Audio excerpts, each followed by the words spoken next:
श्री ज्योतिबा मंदिराच्या विकास आराखड्याच्या पहिल्या टप्प्यातील कामं ज्योतिबा मंदिर परिसरात सुरू आहेत. सुरुवातीला मंदिराचं जतन आणि संवर्धनाचं काम हाती घेण्यात आलंय. ज्योतिबा मंदिरसाठी 32 कोटी आणि यमाई मंदिरासाठी 8 कोटीच्या कार्यारंभाचा आदेश देण्यात आलाय.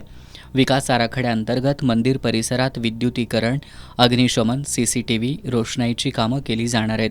एकूण 170 कोटींची कामं पहिल्या टप्प्यात होणार असून यामध्ये ज्योतिबा डोंगरावर येणाऱ्या पायवाटांचं रुंदीकरण करून दक्षिण द्वार ते मंदिर मुख्य प्रवेश मार्गाचं रुंदीकरण करण्यात येणार आहे. हुजूरवाडा इमारत परिसरात माहिती केंद्र उभारलं जाणार आहे. मुख्य यात्रा ठिकाणचे आणि पालखी मार्गाचे विस्तारीकरण करून मार्ग प्रशस्त केला जाणार आहे. पार्किंग, स्वच्छतागृह, निवास व्यवस्था, प्राथमिक आरोग्य सुविधा, अन्नछत्र, प्रसाद विक्री केंद्र, सांडपाणी, घनकचरा व्यवस्थापन, वृक्षांचं पुनर्रोपण, सोलर प्लांट, पाणी पुरवठा आदी विकास कामं करण्यात येणार आहेत. सध्या मंदिरातील दगडाचे आणि शिल्पांचे सौंदर्य सँड ब्लास्टिंग गननं म्हणजेच वाळूचा विशिष्ट पद्धतीनं मारा करून खुलवण्याचं काम मंदिर परिसरातील दगडी ओवऱ्यांमध्ये सुरू आहे. मंदिर शिखरावरील रंगाचे साचलेले थर काढण्याचं काम सुरू आहे.